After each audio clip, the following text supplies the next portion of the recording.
Alright, y'all, so today in this video I want to do a very quick review of Season 9 of Smallville. I finally got the chance to finish watching Season 9 and wanted to give you my honest opinions, like always.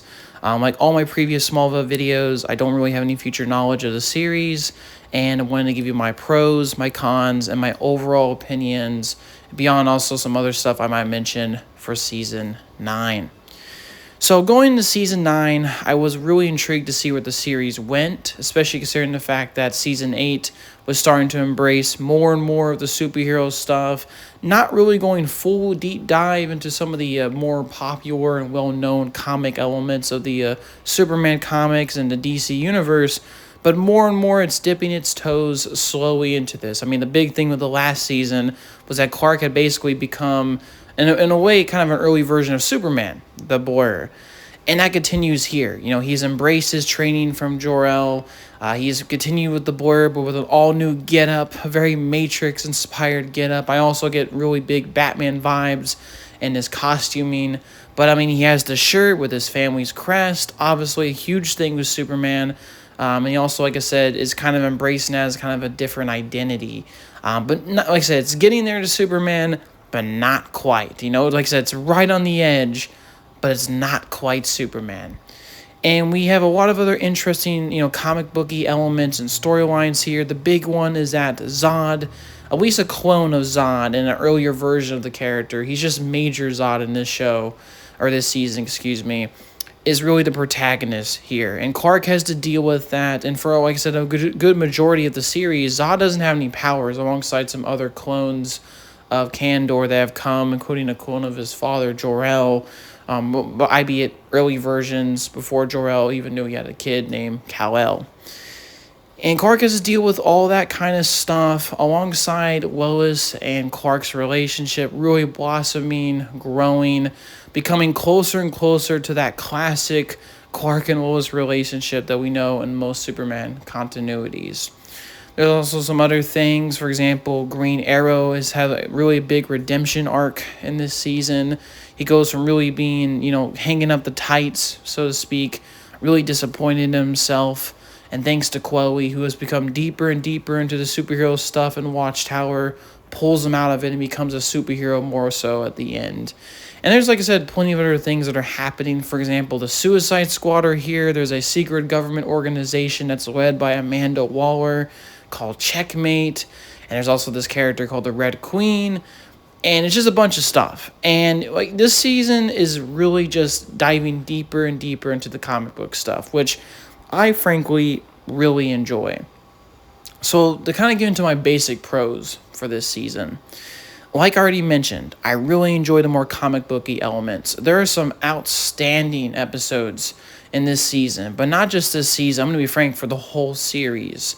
For example, there's a two-part episode saga in this season that revolves around the old JSA. Yes, not the, of course, more popular Justice League of America, but the old one, which included earlier versions of characters and superheroes like The Flash, Dr. Fate, Hawkman, and it kind of, like I said, that's kind of storyline was really interesting. And I didn't expect that to be in a show like Smallville, but they totally embraced the comic booky stuff, and Hawkman even kind of becomes, alongside Stargirl, a more permanent member of the so-called team that Clark's working with to sort of save the world. It's a really good stuff. It's a really good redemption storyline. Even Dr. Fate is done pretty well here, considering the fact that this was done on a CW budget, but it was really good and really well handled. I also thought that the whole idea of Zod, now I wasn't too sure about Zod showing up in this season, especially considering the fact that in most Superman stuff, Zod shows up after he's basically he's early in his years as Superman, but he's basically Superman, right? Clark at this point is not even Superman, really. He's still known as the Blur, albeit more and more closer to what we know as Superman, but he's still known as the Blur. And, like I said, it's a different change. It's kind of similar to what they did with Doomsday. But unlike Doomsday, which I was more mixed about in Season 8, I really enjoyed Major Zod. He was a very interesting character. The actor they got to play him was really excellent in the role. It's a different type of Zod. It's not the whole Terrence Stamp version, kneel before Zod, that kind of thing. Of course, he says the iconic line, but this is kind of a more, I guess, more methodical, more of a, I guess, calculating version of Zod. More of a, I guess, patriotic version. I'm not exactly sure. It's just a different take on the character, especially if you look at other versions, also like the Michael Shannon version from Man of Steel, which I like both versions. But there's something about this Zod from Smallville that's just really interesting to me. He plays people. He's arguably at his weakest here because, like I said, he doesn't have any powers. He's a clone, too, as well. And he has to sort of manipulate people. And he's also a three-dimensional character. I really like how he sometimes takes sometimes takes Clark's perspectives on things. Sometimes he agrees and does the right thing, and sometimes he doesn't. And I felt like his descent into villainy and really to become the version of Zod that we know, General Zod, it felt very natural, and I liked how three-dimensional the character, and he was great. The actor who did him was really good. And the whole idea of the Kandorians, while quite different, especially the idea of a clone of Jor-El meeting with Superman, pretty different stuff, especially in the early years as Clark Kent.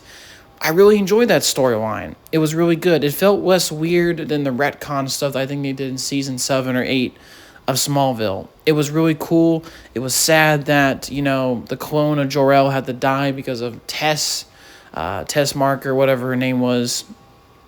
That was just really an interesting storyline, and I thought it was really well executed. And there's a lot of other great storylines as well. For example, Metallo gets introduced in this season, and it's not exactly the version of Metallo that's more traditional, more villainy in Superman stuff. He's more of a victim of circumstance and a victim of experimentation, but eventually kind of becomes a sort of anti-hero by the end, and I guess has a crush on Lois, which was a bit weird. But I really liked this version of him, and he was pretty cool and interesting. I also like the redemption arc of a Green Arrow. I felt like it was very natural, especially considering what happened in previous seasons, and it felt very understandable why he would go through this. And I liked how he came out of it, and he becomes a different person by the end. It's really cool, and it's really interesting stuff.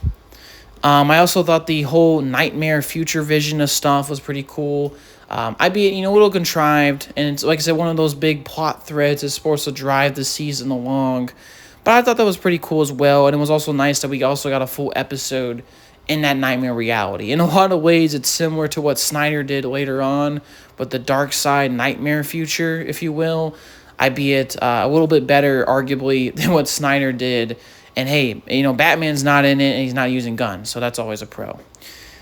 But yeah, there's some other, like I said, there's some really other great episodes and interesting stuff. Lois Lane and Clark's relationship really blossoms here.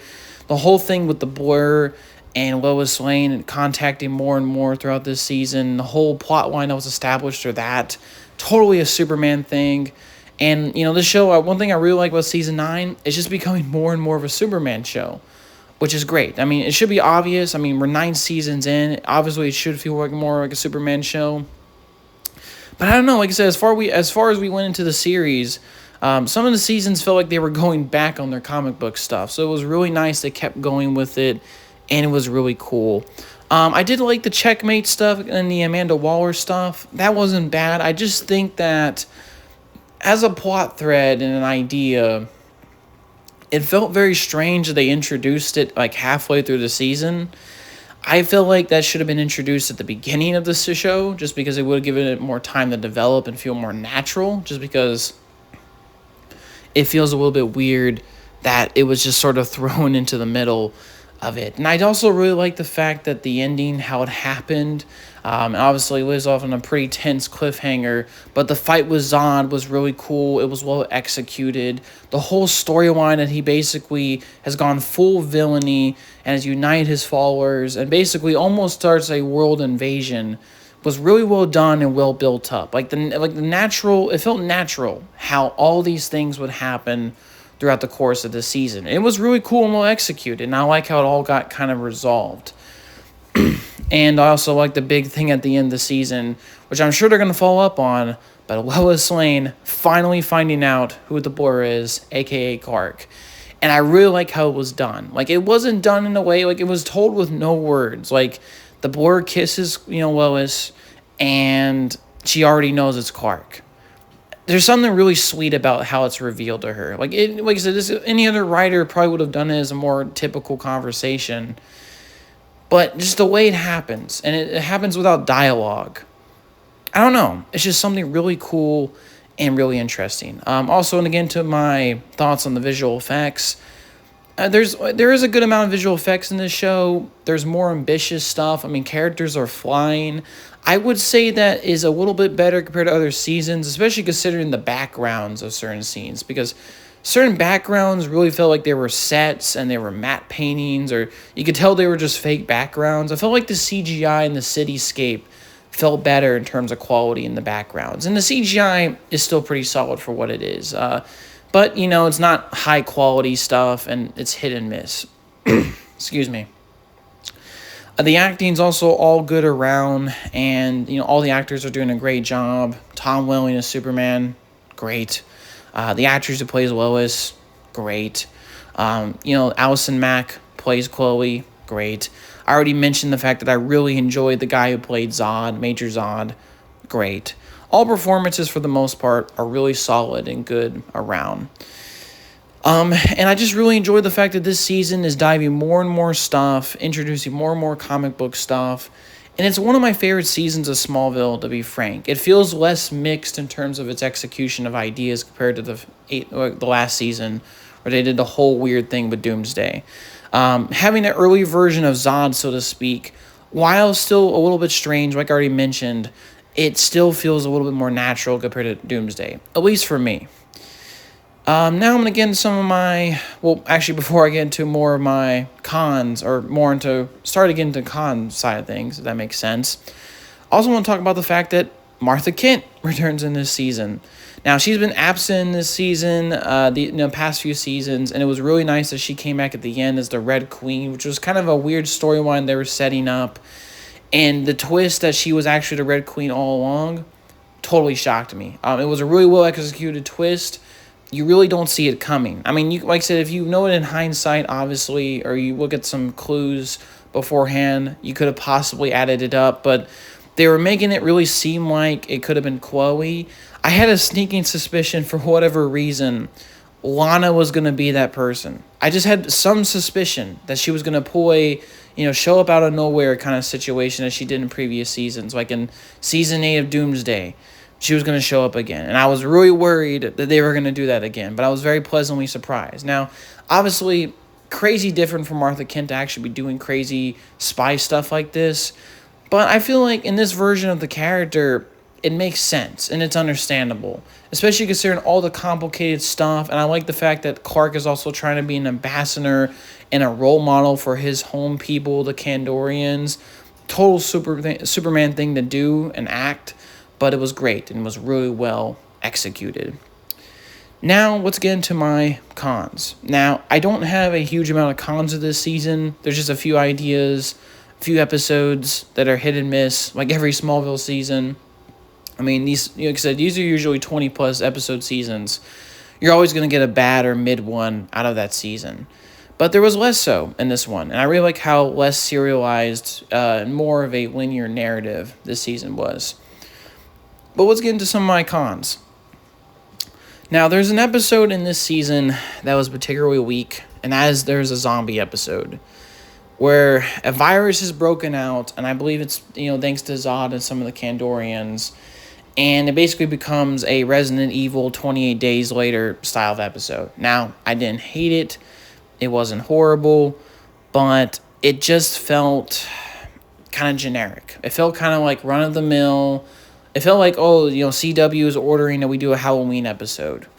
Pretty lame stuff. And I just thought that was a pretty weak episode. There was also another Valentine's Day episode theme, and it was a pretty weak plot. I wouldn't say like other Valentine episodes are worse than the previous seasons, but that was also another episode I just wasn't crazy about. Not crazy about it, right? And I also think in general the character Tess. Now, I didn't hate her. I kind of liked her more at the end. But Tess as a character, I felt like I didn't really quite understand her character throughout this season. She released Zod, and she does it in a sort of way to manipulate players and manipulate the chessboard, so to speak, so that she can basically have Clark become the hero he is. But there's certain things in her actions that just don't make sense. Like, she kind of lets them build the tower that like supposedly gives the Kandorians their powers, and then Clark destroys it. And then I'm like, why did Tess even allow that to be built in the first place? And then it seems like she's working with them, and then at the end, she obviously, goes with Clark and stuff. I just felt like her character was a bit confusing. Now, I could be a dumbass and just not understand her motivations in this season, but overall, she was kind of, personally for me, the weakest element of this show. And, beyond that, I really enjoyed some of the new elements, the new comic booky stuff, even the serious topics with Green Arrow's redemption arc. There's even an episode where he almost kind of tries to commit suicide, and there's a whole kind of aftermath episode that talks about that, and it's really serious and interesting stuff, and territory that you don't necessarily see in superhero shows, which was really cool stuff. And I don't have too many cons with this one. I mean, considering the fact that, like I said, sure, these clones that show up on Earth don't have their powers. I guess, like I said, it's pretty weak. It gives the CW an excuse. I mean, they can't just all show up on Earth and have superpowers, because then you have a movie like Man of Steel, and the budget will be astronomically high, which obviously the budget for a CW Smallville season is not nearly close to the numbers that were used to make Man of Steel. And obviously, really, to be honest, the true scale of superhuman, metahuman, kryptonite combat really wouldn't be perfected in a way until Man of Steel would come out anyway a few years later. So, yeah. But, I mean, those are kind of like minor nitpicks, and they don't really detract from the experience of the season overall. So, yeah, to kind of quickly wrap up, Season 9 of Smallville, pretty solid season, embracing more and more of the comic book stuff, more and more great moments, more of a solid overall season compared to other previous seasons of Smallville. Introductions of more superhero elements and Superman elements feel more natural here compared to other seasons. And overall, it's definitely a step to a much brighter future and more of a conclusion to the Superman that we all want to see at the end of this show. So yeah, that's my thoughts on Season 9 of Smallville. Hopefully you have a good day and peace, y'all.